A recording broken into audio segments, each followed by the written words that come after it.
राधे राधे भाई, सभी को राधे राधे, जय हिंद, सभी को जय हिंद। वेलकम है, सभी को वेलकम है, राधे राधे। चलिए तो ये स्टार्ट करते हैं, ठीक है। चलो, पहला क्वेश्चन आपका दिया गया है कि शेख सलीम चिश्ती की जो समाधि है वो आपकी कहाँ पर है। चलिए कमेंट करिए, आपका जो पहला आंसर आपका बनेगा राइट, इनमें से क्या हो जाएगा। जय श्री राम, जय हिंद। देखो दिया गया है शेख सलीम चिश्ती की जो समाधि है वो आपकी कहाँ पर है, तो ऑप्शन क्या हो जाएगा यहाँ पर, याद रखिए ऑप्शन डी हो जाएगा फतेहपुर सीकरी। जिसको ऑप्शन आया है बिल्कुल राइट आंसर हो जाएगा फतेहपुर सीकरी, इसका जवाब राइट हो जाएगा। यहाँ पर आगे बढ़ते हैं, क्वेश्चन आपसे दिया गया है टाइम टेबल। देखिए टाइम टेबल आप लोग टेलीग्राम से जुड़ जाइए, वहाँ पर टाइम टेबल भी आपको मिल जाएगा, या तो जहाँ पर सब्सक्राइबर है उसके ऊपर भी दिख जाएगा, ठीक है। आगे बढ़िए, क्वेश्चन आपसे अगला पूछा गया है, कह रहे हैं निम्न में से शिवाजी की पहली विजय जो आपकी थी वो आपकी कौन सी थी। चलिए बताइएगा कि शिवाजी की जो पहली विजय थी वो आपकी कौन सी है। चलिए बताइए यहाँ पर क्या हो जाएगा। कह रहा आपसे 2 नंबर में, तो ऑप्शन क्या हो जाएगा आपका सी नंबर, याद रखिएगा सिंहगढ़। याद रखिएगा कि आपके 1600 कितने 1643 में शिवाजी ने सर्वप्रथम सिंहगढ़ का जो किला था उसे जीता था, ठीक है। तो ऑप्शन जिसका आया है सी नंबर राइट हो जाएगा। और आगे बढ़ते क्वेश्चन आपसे अगला पूछा गया है, कह रहा है निम्न में से कौन वैदिक देवता नहीं है। चलिए बताइएगा कौन वैदिक देवता नहीं है यहाँ पर 3 नंबर में। तो दोस्तों वैदिक युग में देखा जाए तो यहाँ पर आपके विष्णु भी थे, इंद्र भी थे, ब्रह्मा थे, लेकिन ये जो आपका दिया गया है ना कृष्णप, ये आपके नहीं थे। तो दोस्तों ऑप्शन बनेगा आपका बी नंबर राइट हो जाएगा। क्लियर है। चलिए यहाँ पर आगे बढ़ते, क्वेश्चन आपसे अगला पूछा गया है, कह रहे निम्न में से पुष्टि मार्ग के आचार्य इनमें से कौन है। चलिए वेरी गुड, बहुत अच्छे। देखो दिया है निम्न में से पुष्टि मार्ग के आचार्य इनमें से कौन है, तो आपका 4 का ऑप्शन क्या हो जाएगा, ये है ऑप्शन डी वल्लभाचार्य। क्या पुष्टि मार्ग के जो आपके आचार्य है वो कौन है, वल्लभाचार्य, जिसको ऑप्शन डी नंबर राइट हो जाएगा। नेक्स्ट क्वेश्चन का आते हैं, क्वेश्चन दिया गया है, कह रहा है दिल्ली के सुल्तानों के शासन काल में निम्न में से कौन सी एक प्रशासनिक भाषा थी। मतलब आपसे कह रहा है दिल्ली के समय, है ना, दिल्ली के सुल्तानों के शासन के समय जो प्रशासनिक भाषा थी वो फारसी थी। क्या थी, फारसी, जो कि ऑप्शन है यहाँ पर आपका जो राइट हो जाएगा सी नंबर राइट हो जाएगा। आगे बढ़िए, क्वेश्चन आपसे अगला पूछा गया है, कह रहा है विभागीय प्रणाली का जो आरंभ किया था किसके द्वारा किया गया था। विभागीय प्रणाली का जो आरंभ किया गया था वो किसके द्वारा किया गया था। 6 को ऑप्शन दीजिएगा। दोस्तों विभागीय प्रणाली का आरंभ हुआ था लॉर्ड कैनिंग के समय। किसके समय, कैनिंग के समय हुआ था। यहाँ पर जो आंसर है वो आपका ए नंबर राइट हो जाएगा। और अगला क्वेश्चन आपका जबरदस्त क्वेश्चन है, संभावित है, आपको मिल सकता है। कह रहा है भारत छोड़ो आंदोलन के दौरान बलिया में समानांतर सरकार की जो स्थापना किया था वो किसने किया था। चलिए भारत छोड़ो आंदोलन कब हुआ था ये भी आपको याद होना चाहिए, अगस्त 1942। कब, अगस्त 1942। और दोस्तों याद रखिएगा चित्तू पांडे का आपने नाम सुना होगा, इन्होंने नेतृत्व जो किया था वो बलिया में किया था, समानांतर सरकार की स्थापना की थी। मतलब ऑप्शन जिसका आपका है यहाँ पर भी नंबर राइट हो जाएगा। क्लियर है। आगे बढ़िए, क्वेश्चन आपसे अगला पूछा गया है, कह रहा है भारत छोड़ो आंदोलन के दौरान इंग्लैंड के प्रधानमंत्री, very very very IMP question आपका है। चलिए कमेंट करिएगा कि भारत छोड़ो आंदोलन के दौरान इंग्लैंड के प्रधानमंत्री कौन थे। देखिए ऑप्शन इसका क्या हो जाएगा, सी नंबर, यहाँ पर चर्चिल। कौन हो जाएंगे यहाँ पर, चर्चिल, जिसका ऑप्शन आ रहा है बिल्कुल राइट हो जाएगा। और बेहतर तैयारी आपकी है, देखिए काफ़ी मॉडल पेपर हमने सॉल्व करा दिया है, उसका रिजल्ट है, उसका रिजल्ट देखने को मिल रहा है कि आप लोगों के 50% से ज़्यादा आप लोगों के जवाब बिल्कुल सही आते हैं, ठीक है। चलिए आगे बढ़िए, क्वेश्चन आपसे दिया गया है, कह रहा है सुभाष चंद्र बोस ने अंडमान द्वीप का नाम क्या रखा था। चलिए सुभाष चंद्र बोस ने अंडमान द्वीप का नाम क्या रखा था। देखिए यहाँ पर आंसर क्या हो जाएगा। तो दोस्तों यहाँ पर हुआ ऐसा था क्या कि सुभाष चंद्र बोस ने अंडमान द्वीप को शहीद द्वीप और निकोबार द्वीप को स्वराज द्वीप का नाम दिया था। मतलब ऑप्शन जो आपका दिया गया है यहाँ पर आपका क्या हो जाएगा, ए नंबर इसका राइट हो जाएगा। याद रखिएगा कि अंडमान का नाम क्या था, शहीद द्वीप, ठीक है। और निकोबार का क्या था, निकोबार का, तो निकोबार का दोस्तों याद रखिए निकोबार का क्या था, जो अभी हमने आपको बताया, निकोबार का था स्वराज द्वीप। क्या, स्वराज द्वीप। दोनों चीज़ याद रहेगा। आगे बढ़िए, क्वेश्चन दिया गया है, कह रहा है आज़ाद हिंद फौज के सैनिकों पर लाल किले में मुकदमा कब चलाया गया था। चलिए बताइएगा, ऐसे क्वेश्चन हमने सॉल्व भी कराया है। देख सकते हैं आज़ाद हिंद फौज पर जो सैनिक गिरफ्तार किए गए थे और अधिकारियों पर अंग्रेज सरकार ने दिल्ली के लाल किले में मुकदमा चलाया था। ये चलाया था नवंबर 1945। इसका जो ऑप्शन है यहाँ पर बी नंबर राइट हो जाएगा, नवंबर 1945 इसका जवाब आपका राइट हो जाएगा। नेक्स्ट क्वेश्चन के आते हैं, क्वेश्चन दिया गया है, कह रहा है थारू जनजाति कहाँ में निवास करती है। देखिए थारू जनजाति कहाँ निवास करती है, थारू जनजाति। चलिए देखिए भारत में देखा जाए या आप उत्तर प्रदेश भी कह सकते हैं दोस्तों, आपकी जो तराई क्षेत्र है ना, याद रखिए भारत में जो तराई क्षेत्र है, तराई क्षेत्र में निवास करती है जो आपकी थारू जनजाति है। ऑप्शन बनेगा आपका ए नंबर है, सॉरी कहाँ है तराई, कहाँ पर है तराई भैया, है आपका यहाँ पर ऑप्शन सी है तराई क्षेत्र, ऑप्शन सी हो जाएगा। याद रखिए थारू जनजाति ये आपके तराई क्षेत्र में आपका हो जाएगा। ठीक है, आगे बताइए क्वेश्चन दिया गया है, कह रहा है भारत का सबसे महत्वपूर्ण खनिज युक्त शैल तंत्र इनमें से कौन है। ऐसा क्वेश्चन पिछली क्लास में भी आपको मिला था, याद अगर आ गया हो तो, है ना। मतलब भारत में जो खनिज से युक्त आपका है ये धारवाड़ की जो चट्टानें हैं, धारवाड़ का जो आपका तंत्र है, यहाँ पर ऑप्शन है आपका बी नंबर है वो राइट हो जाएगा। क्लियर है भाई, सभी का क्लियर है पॉइंट। चलिए आगे बढ़िए, क्वेश्चन आपसे अगला पूछा गया है। चलिए अगला क्वेश्चन यहाँ पर आपसे दिया गया है, कह रहा है निम्न में से कौन सा सर्वोत्तम प्रकार का लौह अयस्क है। दोस्तों ये बताइएगा लोहे में जो सबसे सर्वोत्तम प्रकार का अयस्क होता है वो कौन होता है। चलिए यहाँ पर जवाब देना है, हेमेटाइट, साइड्रेटाइट, मैग्नेटाइट या लिमोनाइट। याद रखिए लोहे में जो होता है वो मैग्नेटाइट होता है, इनमें से याद रखिएगा। ठीक है ना, ऑप्शन बनेगा आपका सी नंबर है राइट हो जाएगा, क्योंकि यहाँ पर अयस्क पूछा है, लोहा नहीं पूछा है कि हम पिटवा लोहा बोल देंगे। ठीक है ना, आगे बढ़िए, क्वेश्चन आपसे अगला पूछा गया है, कह रहा है निम्न में से कौन सी एक रेशेदार फसल है। बताइए भाई रेशेदार फसल, अब इसको तो आप लोग बता ही सकते हैं, इतना तो आप लोग सेंस लगाएंगे ही लगाएंगे। चाय, गन्ना, जूट, रबड़, तो रेशा किस में होता है, रेशा होगा जूट में होगा, है ना। तो यहाँ पर आंसर क्या बनेगा आपका सी नंबर है राइट हो जाएगा। सब बस वेरी गुड। अगला बताइए क्वेश्चन दिया गया है, कह रहे खरीफ फसल का जो समय होता है वो कितना होता है। खरीफ की फसल का जो समय होता है कितना होता है भाई, है ना, यहाँ पर जवाब देना है। चलिए भाई खरीफ का फसल जो होता है ये समय कौन सा हो जाएगा 15 नंबर में। तो खासे खरीफ और खासे खराब, और खराब होती है बारिश, और बारिश की अगर बात करते हैं तो यहाँ पर देखें, यहाँ पर जो आपका है अक्टूबर तो होगा नहीं, यहाँ पर जून से सितंबर आप लगा दीजिएगा। ठीक है ना, याद रखिए इसका जो ऑप्शन है आपका वो ए नंबर राइट हो जाएगा। भैया बी नंबर कैसे लगाएंगे भैया, बी नंबर कहाँ से आप मान करेंगे, अक्टूबर और मार्च होगा क्या भाई, अक्टूबर से लेके मार्च, इतनी बड़ी फसल हो गई क्या, इतनी बड़ी फसल तो नहीं होगा। यहाँ पर जून से सितंबर आप कर सकते हैं। ठीक है, यहाँ पर आगे बढ़िए, क्वेश्चन आपसे अगला पूछा गया है, कह रहा है कि तीव्र व सशक्त ग्रामीण विकास के लिए पूरा योजना निम्न से किसके द्वारा प्रस्तुत की गई थी।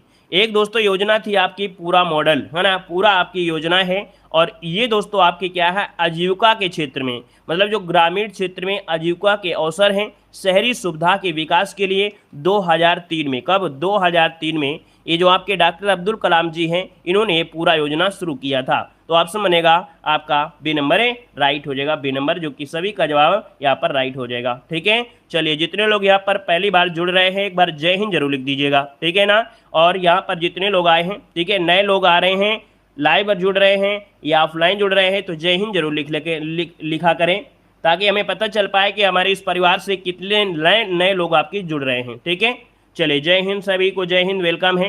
देखो दिया है भारतीय गन्ना अनुसंधान अवस्थित है, भारतीय गन्ना अनुसंधान पूछा गया है, ये कहाँ पर है। तो देखिए गन्ना अनुसंधान दिया है तो आपका आंसर क्या हो जाएगा, चलिए यहाँ पर देखो आपका आंसर क्या बनेगा, सी, यहाँ पर आपका लखनऊ में है। कहाँ पर है, लखनऊ में आपका हो जाएगा भारतीय गन्ना अनुसंधान पूछा है, भारतीय गन्ना अनुसंधान। ठीक है, और यहाँ पर याद रखिए स्थापना कब हुई थी, तो आपकी 1952 में हुई थी, लखनऊ हो जाएगा। चलिए जय हिंद, सभी को जय हिंद। आगे बढ़िए, क्वेश्चन आपसे अगला पूछा गया है, कह रहा है भारतीय राष्ट्रीय खाद्य सुरक्षा अधिनियम 2013 कब से देश में प्रभावित हुआ। क्या कह रहा है, भारतीय राष्ट्रीय खाद्य सुरक्षा अधिनियम 2013 कब से देश में प्रभावी हुआ था। चलिए सभी को जय हिंद, सभी को वेलकम है। तो दोस्तों यहाँ पर जवाब दीजिए थोड़ा फास्ट तरीके से। 18 नंबर का जो ऑप्शन है वो ये हो जाएगा 2013 में। कब हुआ था, 2013 में, देश भर में 5 जुलाई 2013 को ये प्रभावी हुआ था। अगला क्वेश्चन बताइएगा, क्वेश्चन दिया गया है, देखिए ये सब इकोनॉमिक्स के क्वेश्चन आपके हैं जो आपको थोड़ा कठिन लग रहे हैं। अभी कठिन देखो नहीं लग रहे थे, लेकिन इकोनॉमिक्स के जो क्वेश्चन है वो थोड़ा कठिन लग रहे हैं। हम इकोनॉमिक्स में की अलग से क्लास आपको मिल जाएगी तो ये क्वेश्चन आपको सरल लगने लगेंगे। ठीक है, अलग से इकोनॉमिक्स की क्लास मिलेगी तो उसमें ज़्यादा क्वेश्चन पढ़ेंगे तो आपको आराम मिलेगी। देखो दिया है भारत में थोक मूल्य सूचकांक का जो आकलन किया जाता है वो किस आधार पर करते हैं।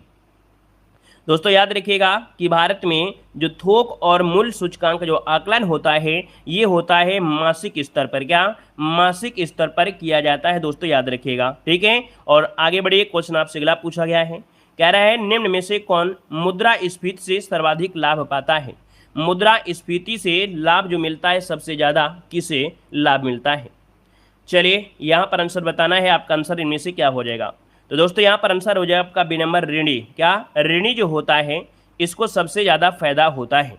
दोस्तों हम आपके एक उदाहरण की अगर बात करते हैं तो भैया मुद्रास्फीति को समझिएगा कि मुद्रास्फीति में क्या होता है, जो वस्तुएं होती हैं, क्या जो वस्तुएं होती हैं, वस्तुएं उनका रेट क्या होता है, बढ़ जाता है ना। जो आपके पैसे होते हैं, पैसे अर्थात जो रुपया होता है उसकी वैल्यू कम हो जाती है।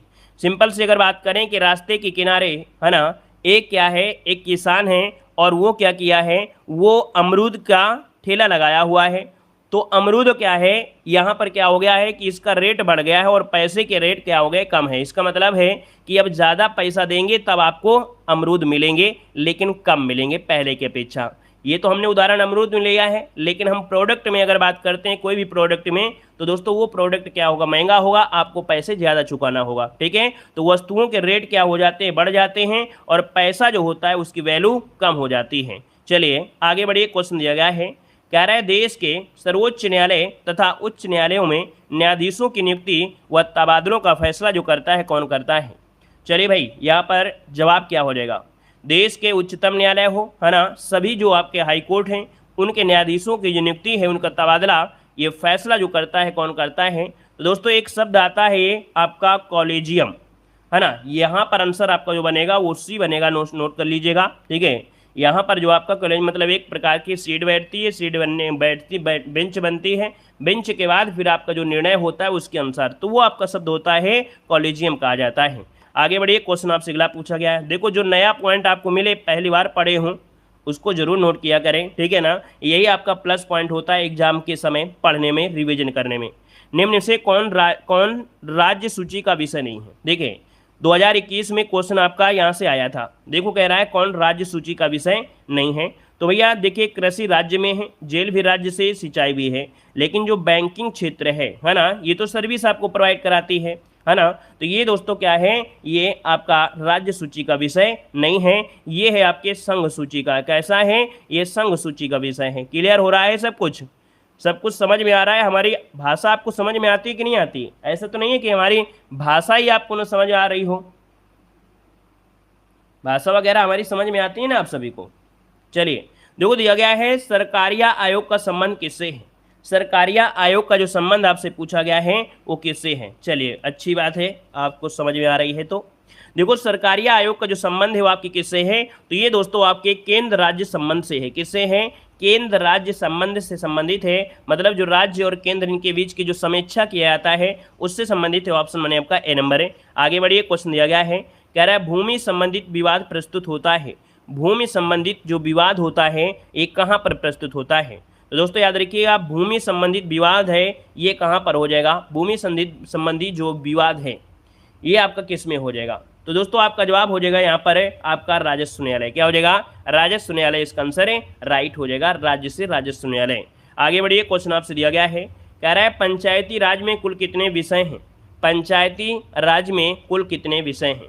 दोस्तों आर्टिकल हमने एक संविधान संशोधन बताया था 73वें नंबर का, कौन सा 73वें नंबर का संशोधन बताया था, जो कि आपका 11वीं अनुसूची जोड़ी गई थी और इसके तहत पंचायतों में आपके 29 विषय, कितने 29 विषय, मतलब ऑप्शन देखिए सबका सही आ गया है ना।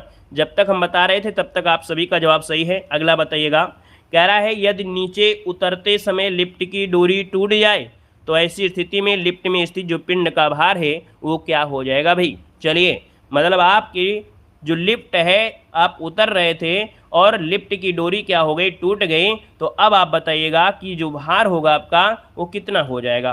तो यहाँ पर याद रखिएगा ऐसी स्थिति में भार क्या हो जाता है, शून्य हो जाता है, क्योंकि एक समान होता है।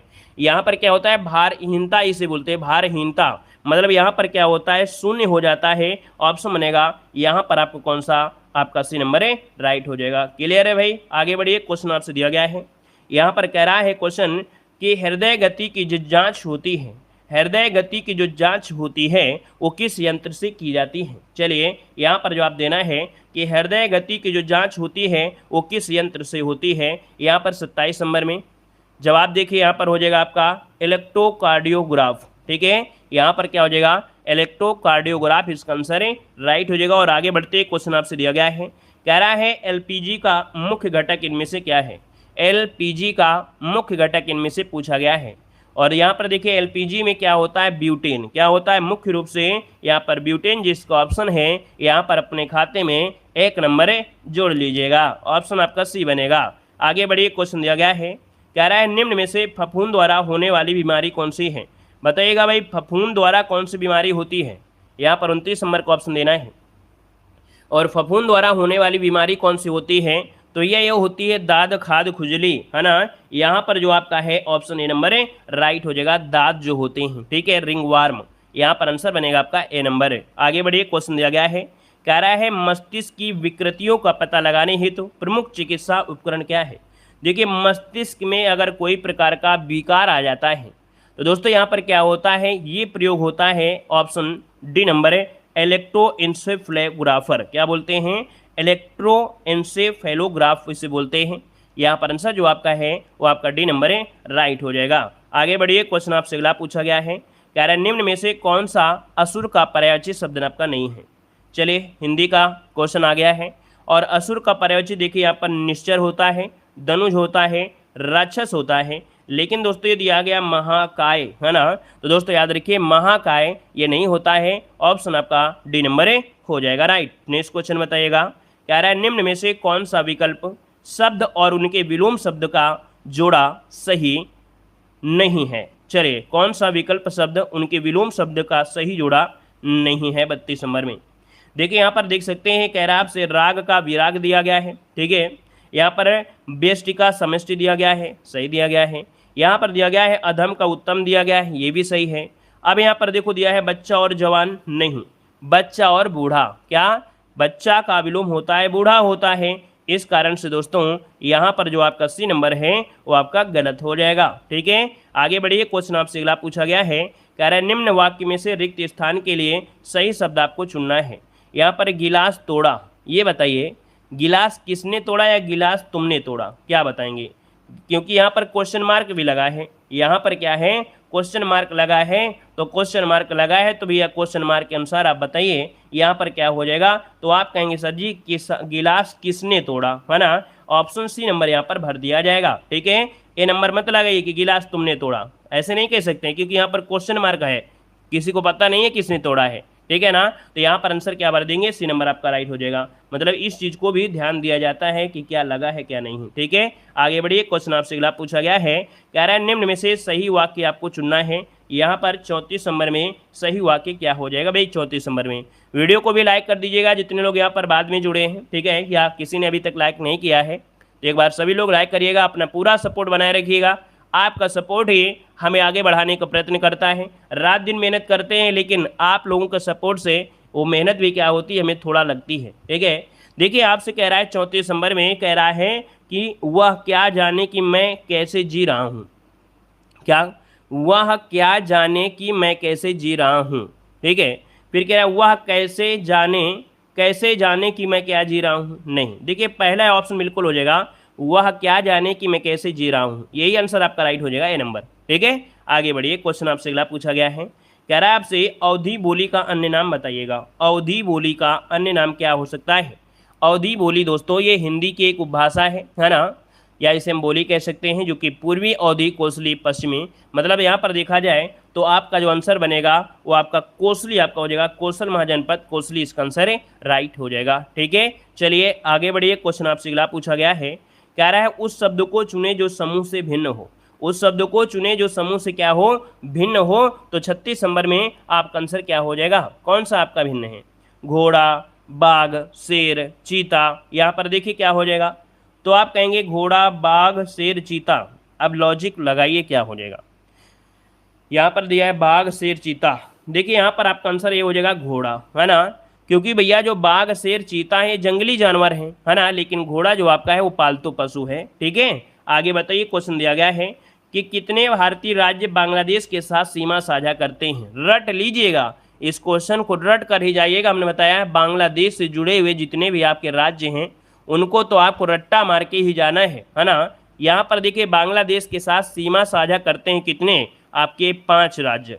इतना जरूर याद रख लीजिए कि 5 राज्य। अब 5 राज्य हैं तो कहीं ना कहीं आप दिमाग लगाएंगे ही लगाएंगे, ठीक है, क्यों भाई, दिमाग लगाएंगे ही लगाएंगे कि 5 वो कौन से आपके हो सकते हैं। तो सबसे पहले तो भैया आपका जो आपका असम होता है, क्या होता है, असम हो जाएगा, है ना। असम के नीचे आपका मेघालय हो जाता है, मेघालय हो जाएगा। यहाँ पर दोस्तों मिजोरम हो जाएगा, क्या हो जाएगा, मिजोरम। एक तो आपका त्रिपुरा लगा है और यहाँ पर आपका पश्चिम बंगाल लगा है। तो इसका मतलब ये हो गया कि ऑप्शन क्या हो जाएगा, ए नंबर है राइट हो जाएगा। नोट कर लीजिएगा, इस चीज़ को अपनी कॉपी में नोट करिए। असम, मेघालय, मिजोरम, त्रिपुरा, पश्चिम बंगाल ये आपके हैं। आगे बताइएगा, दिया गया है निम्न में से बमाको किस देश की राजधानी है। बमाको किस देश की राजधानी है, बमाको। ये दोस्तों आपके है आंसर ए नंबर माली की है। कहाँ की है, माली, जो कि ऑप्शन बनेगा यहाँ पर आपका ए नंबर है राइट हो जाएगा दोस्तों। यहाँ पर आगे बढ़िए, क्वेश्चन आप एक देखिए आपका दिया गया स्विट्जरलैंड। स्विट्जरलैंड की राजधानी क्या है, तो आपका मबाम्बे, ठीक है, मबाम्बे हो जाएगा। और आगे बढ़िए, क्वेश्चन दिया गया है, कह रहा है निम्न में से किस राज्य की मुख्य भाषा गारो, खासी, पनार तथा अंग्रेजी है। 49 नंबर लॉक किया जाए। यहाँ पर आंसर क्या हो जाएगा, एक शब्द आपको समझ में आ गया होगा, गारो, खासी, जयंतियाँ। ये जो आपकी पहाड़ियाँ हैं, ये पहाड़ियाँ आपके मेघालय में हैं, और मेघालय है तो ऑप्शन आपका ए नंबर है यहाँ पर राइट दिया गया है। तो जवाब हो जाएगा आपका ए नंबर। आगे बढ़िए, क्वेश्चन दिया गया है, कह रहा है नए परिसीमन के बाद लोकसभा में अनुसूचित जनजाति के कितने स्थान आरक्षित किए गए हैं।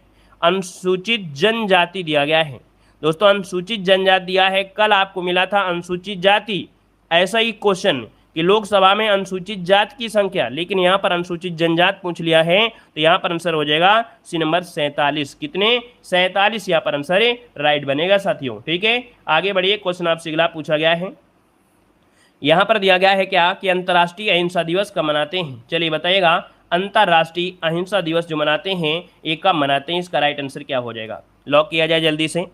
अहिंसा दिवस 2 अक्टूबर, बिल्कुल सही जवाब आ गया है, यहाँ पर कोई देरी नहीं है, बिल्कुल सही है, 2 अक्टूबर को मनाया जाता है, याद रखिएगा। वहीं पर देखा जाए तो आपका 21 सितंबर को क्या मनाते हैं, विश्व शांति दिवस। क्या, विश्व शांति दिवस। यहाँ पर 9 अक्टूबर को क्या मनाते हैं, तो याद रखिए विश्व डाक दिवस, ठीक है, विश्व डाक दिवस मनाया जाता है। और दोस्तों 14 अक्टूबर को मनाते हैं विश्व मानक दिवस, विश्व मानक दिवस मनाते हैं। आगे बढ़िए, क्वेश्चन आपसे अगला पूछा गया है, कह रहे हैं अरब लीग का मुख्यालय कहाँ पर है। बताइएगा कि अरब लीग का मुख्यालय जो है वो आपके है कहाँ, अरब लीग का मुख्यालय ये कहाँ पर आपका है। तो दोस्तों यहाँ पर देखिए, अरब लीग का जो मुख्यालय है वो आपके काहिरा में है। कहाँ पर है, मिस्र, काहिरा जो आपका है ना, तो ऑप्शन बनेगा सी नंबर काहिरा हो जाएगा। अगला क्वेश्चन आपके सामने आ गया है, वेल्लूर मठ स्थित है। चलिए बताइएगा, वेल्लूर मठ जो आपका है ये कहाँ पर है। गलती नहीं होनी चाहिए हमारे हिसाब से, इस क्वेश्चन को तो कई बार हमने पढ़ाया भी है ना, स्टैटिक जीके वाली क्लास में आपको पढ़ाया भी है। वेल्लूर मठ कहाँ पर है, तो आपके कोलकाता, मतलब ऑप्शन बनेगा आपका ए नंबर है कोलकाता, पश्चिम बंगाल में है। अगर पूछे कि इसकी स्थापना किसने कराया था, वेल्लूर मठ की स्थापना कराया था किसने, तो स्वामी विवेकानंद ने। किसने, स्वामी विवेकानंद, आपका आंसर राइट हो जाएगा। अगला क्वेश्चन बताइएगा, क्वेश्चन दिया गया है, संतोष ट्रॉफी किस खेल से संबंधित है। संतोष ट्रॉफी किस खेल से संबंधित है। चलिए संतोष ट्रॉफी किससे हो जाएगा। चलिए भाई, अच्छा क्वेश्चन है, जल्दी से लॉक किया जाए।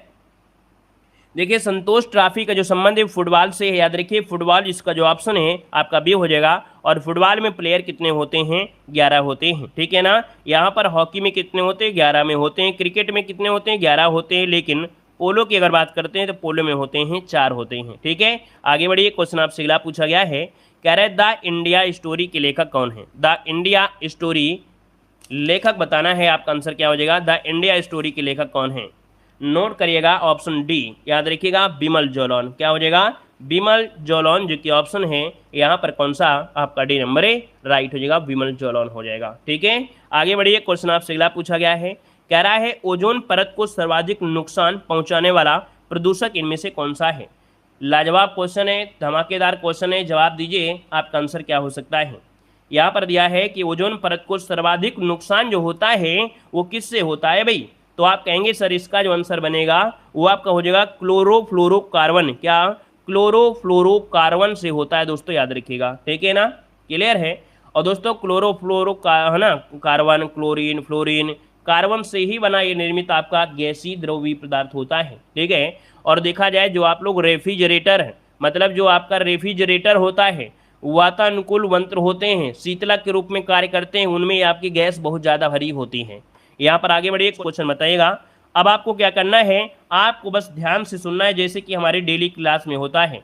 डेली की क्लास में हमने आपको बताया है, बस आपको क्या करना है, पहले मॉडल पेपर पढ़ना है। मॉडल पेपर के बाद हम आपको वो पॉइंट देते हैं जो आपको 10 नंबर का सिलेक्शन आपको यहीं से दिलाएंगे। तो बस आपको ध्यान से रहना है। और आप लोग हमारे टेलीग्राम से नहीं जुड़े हैं तो एक बार टेलीग्राम से भी जुड़ जाइएगा, है ना। और भाई अब आप लोग क्लास को लाइक भी तो कर दीजिए, इतने लोग जुड़े रहते हैं, है ना, कितने लोग जुड़े रहते हैं, तो लाइक शेयर की संख्या बढ़ा दीजिए, आनंद आएगा। देखो दिया है प्रमुख देश और यहाँ पर राष्ट्रीय खेल। याद रखिए जापान का जो राष्ट्रीय खेल है वो क्या है, जापान का राष्ट्रीय खेल क्या है, तो आप कहेंगे जूडो। क्या है, यहाँ पर जूडो है। अगर आप पूछे कि इंग्लैंड का जो राष्ट्रीय खेल है वो क्या है, तो इंग्लैंड का क्या है, तो इंग्लैंड का हो जाएगा क्रिकेट। क्या हो जाएगा, क्रिकेट हो जाएगा। अगर पूछे स्पेन का क्या है, तो स्पेन में क्या होता है, बुल फाइटिंग होती है। क्या होती है, सांड युद्ध होता है। दोस्तों याद रखिए बुल फाइटिंग होता है, सांड युद्ध होता है। और अगला दिया है कि श्रीलंका, और श्रीलंका का क्या है, तो श्रीलंका का है दोस्तों याद रखिएगा वॉलीबॉल। क्या है, वॉलीबॉल हो जाएगा। वहीं पर इंडोनेशिया पूछा गया है, तो इंडोनेशिया का क्या हो जाएगा, तो इंडोनेशिया का हो जाएगा बैडमिंटन। क्या हो जाएगा, बैडमिंटन हो जाएगा, इंडोनेशिया का बैडमिंटन हो जाएगा।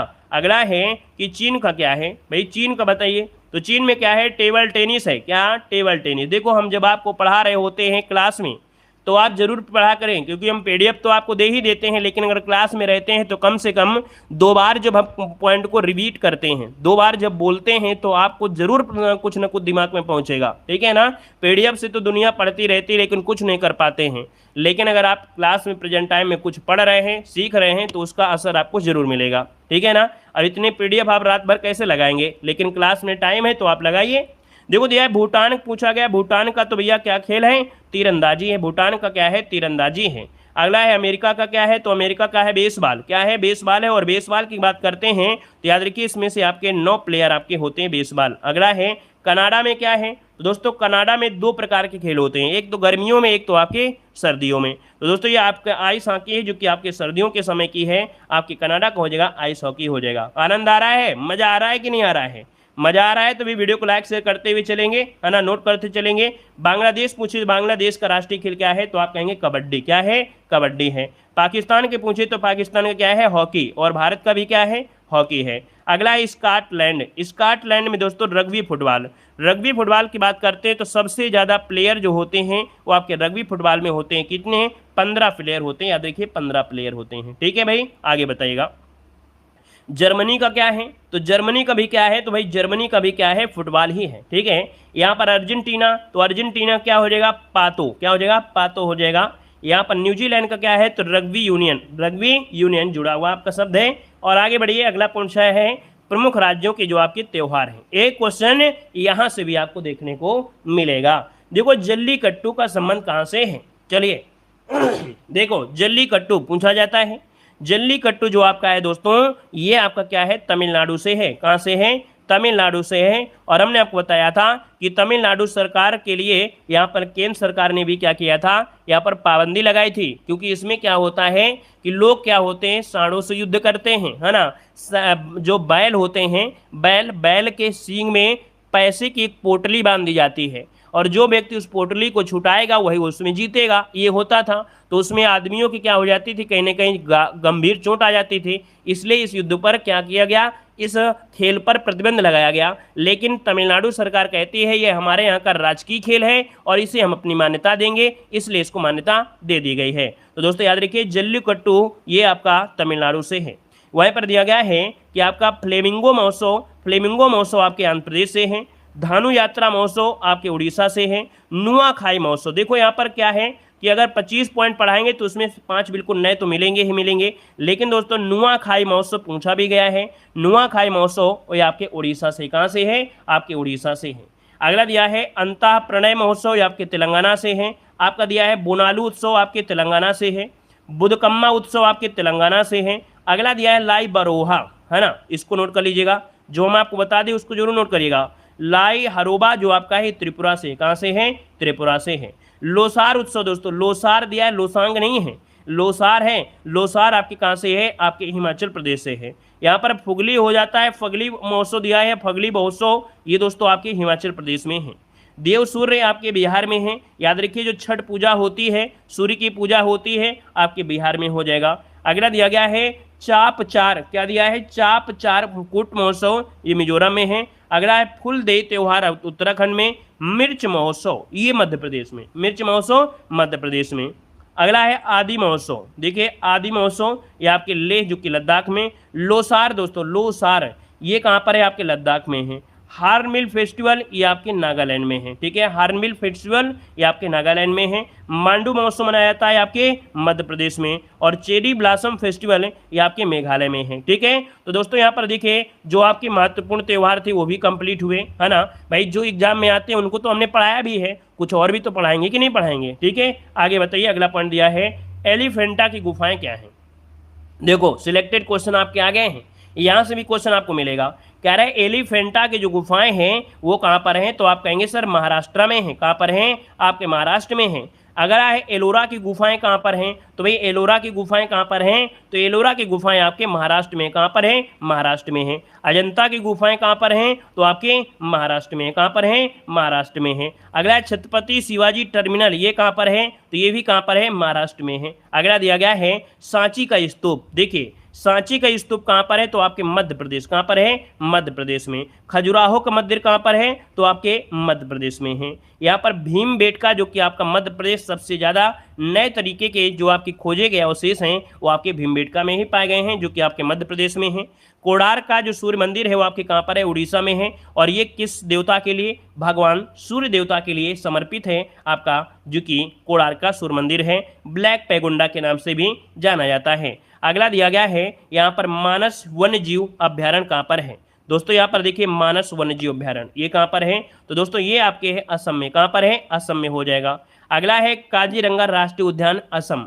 अच्छा ये बताइए जो काजीरंगा राष्ट्रीय उद्यान है ये एक महत्वपूर्ण पॉइंट के लिए जाना जाता है, तो दोस्तों ये जाना जाता है आपके दोस्तों क्या हो जाएगा, एक सींग के गैंडे वाले के लिए, एक सींग के गैंडे के लिए जाना जाता है। अगला है हुमायूं का मकबरा कहाँ पर है। दोस्तों हुमायूं का मकबरा कहाँ पर है, आपके दिल्ली में है। कहाँ पर है, आपके दिल्ली में है, याद रखिएगा। और ये भी पॉइंट याद रखिए कि जो मुगलों का कब्रिस्तान कहते हैं, क्या मुगलों का कब्रिस्तान कहते हैं, वो हुमायूं के मकबरे को ही कहा जाता है, क्योंकि यहाँ पर ही आपके देखा जाए मुगलों के सबसे ज़्यादा जो मकबरे हैं यहीं पर मिलेंगे। अगला है लाल किला कहाँ पर है, तो आपका दिल्ली में है।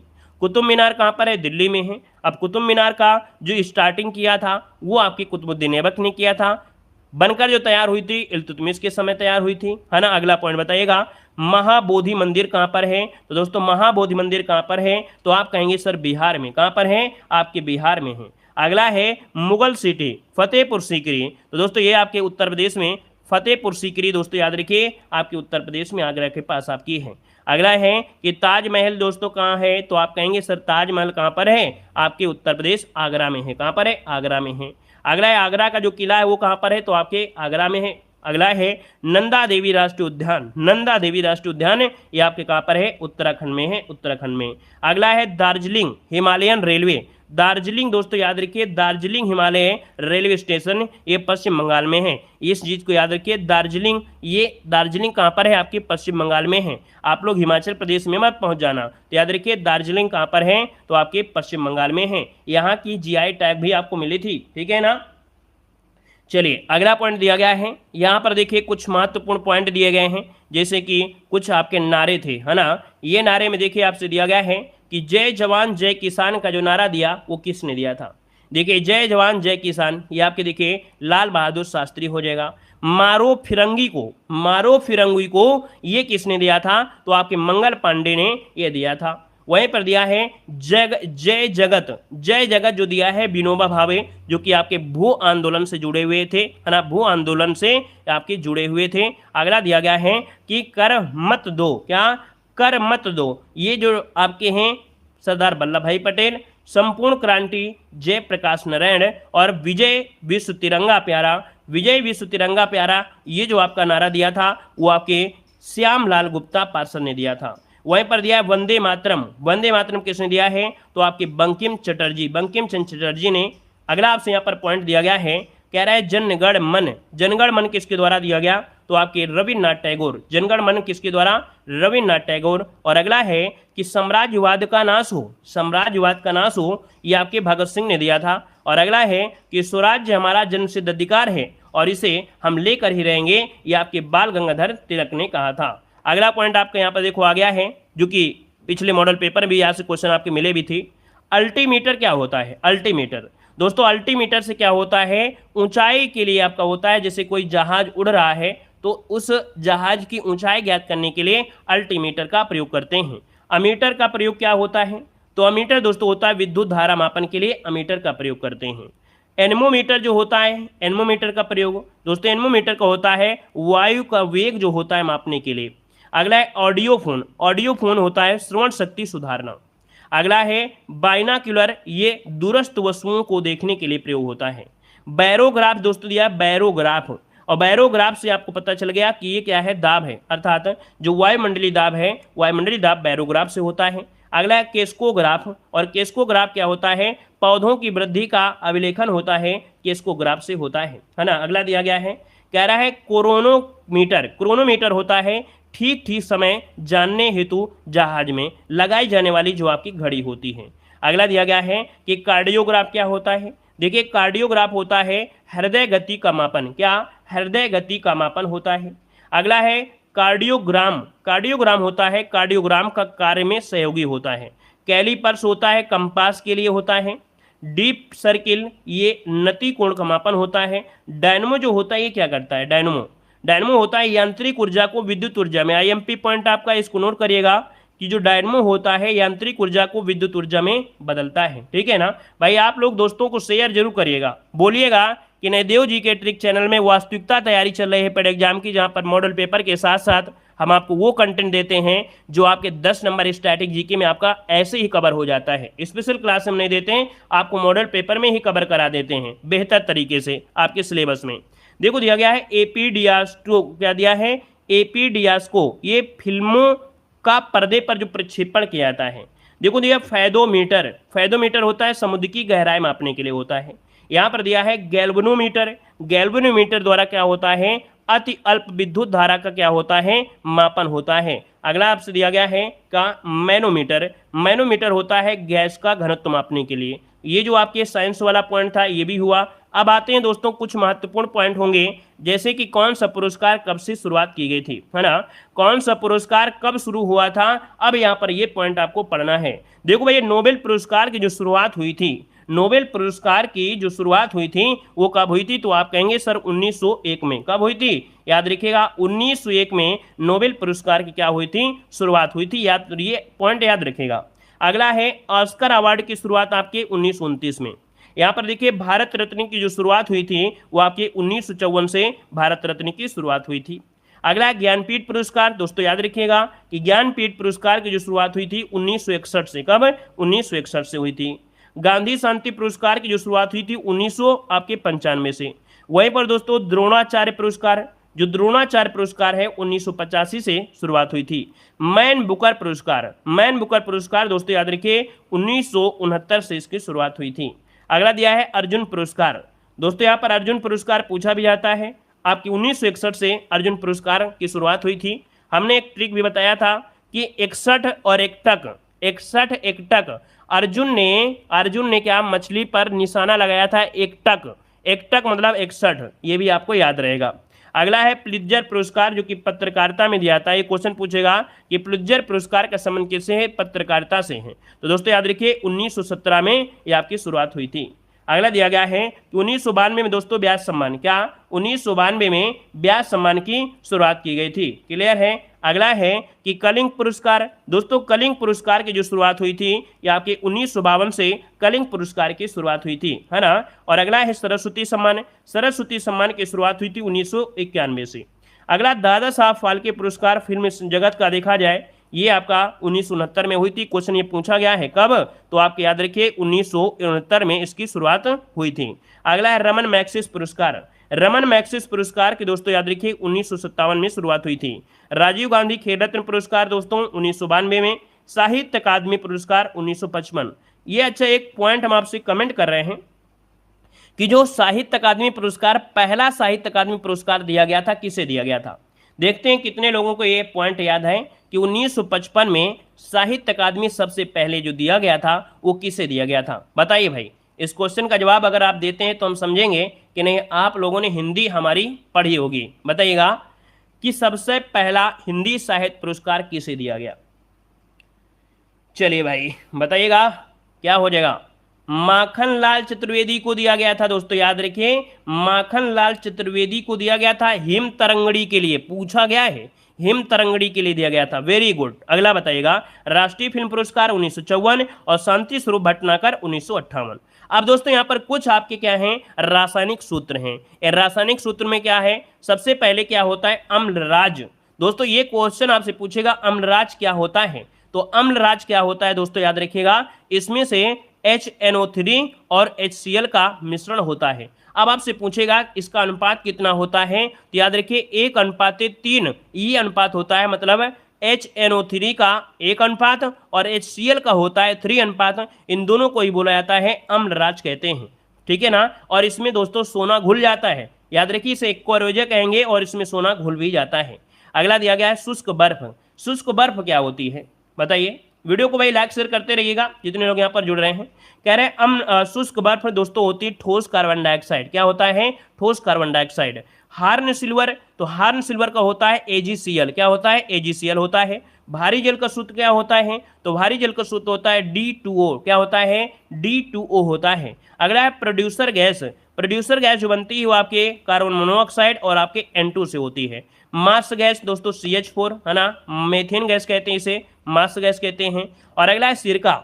दोस्तों सिरका का सूत्र होता है C3 है ना, COOH होता है। एल्कोहल को होता है C2H5OH होता है। चीनी का सूत्र देखिए, चीनी का सूत्र होता है C12H22O11 होता है। अगला यूरिया का सूत्र होता है तो NH2CONH2 NH2CONH2। और अगला है बेंजीन का सूत्र, तो बेंजीन का होता है C6H6 होता है। अब हम लोग यहाँ पर जो नेक्स्ट पॉइंट आपका है उसे हम लोग क्या करेंगे, आप लोगों की कल जो आपकी क्लास होगी वहां पर पढ़ेंगे। ठीक है, चलिए धन्यवाद सभी को, जय हिंद, वंदे मातरम।